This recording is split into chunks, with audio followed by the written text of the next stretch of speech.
Good afternoon, and welcome to another ironic introduction to another video. Now, I have a Corvus Glaive here on Section 2 of Alliance Quest Map 4, and this fight isn't anything like crazy hard. It's not like it's the Collector, or it's not like it's the Hyperion from Map 5, but I had a really good one-shot of him, and I got it on video just because I do record my own gameplay to kind of figure out how I could play better, and this is one of those examples where I just played really well, and I wanted to put it out there just to kind of show off a little bit, because a lot of my videos, they show me really struggling, but every once in a really rare blue moon, I do have a great fight. So the bleed node is up on this Corvus Glaive, so I decided to move in and take my Omega Red.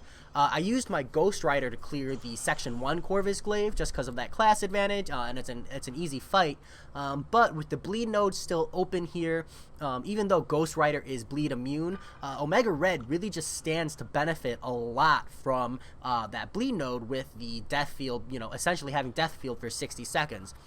So I, get my standard combo in here to start. I'm not trying to do slow combos or anything just because there is a 3-minute timer. So I am partially worried about, meeting that DPS check. So far, the fight's just been absolutely amazing. I get my heavy in, and right away, he throws his special 1.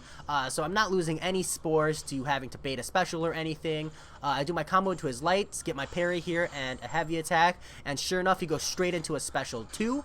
So again, not losing any spores. Just been really great uptime on the fight here.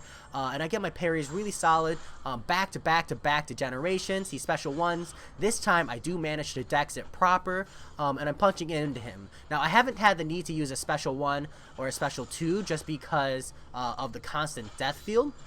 And you saw it there, I was able to punish his heavy with a heavy of my own. He special 1s here, which means that I'm comfortable throwing my special 3. The reason I've been holding my special 3 is 1, because of the damage fall off, and 2, because when you use a special against this Corvus Glaive, he gains a bar of power. So I don't want to accidentally push him into a special 3. I knew it wouldn't kill him there, but I was actually taking that opportunity to get a full heal. Like, I could have held on to it, but I opted not to heal up. I get that special 2 bait really quickly. My heavy off for the degeneration to lose the glaive immunity. I bait the special 1, and the fight is over to degeneration. Really just such an amazing fight for me. Very quick. So quick that I'm not even able to get all my commentary in.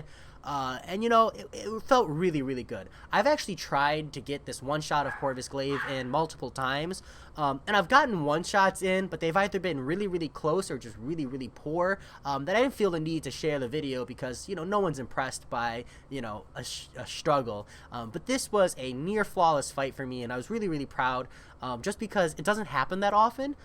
So, I thought I'd share that with you all. So that said, this video's gone on maybe a little bit longer than it need to. I wish it was just a little bit longer of a fight so I could get more commentary in, but it was a good time.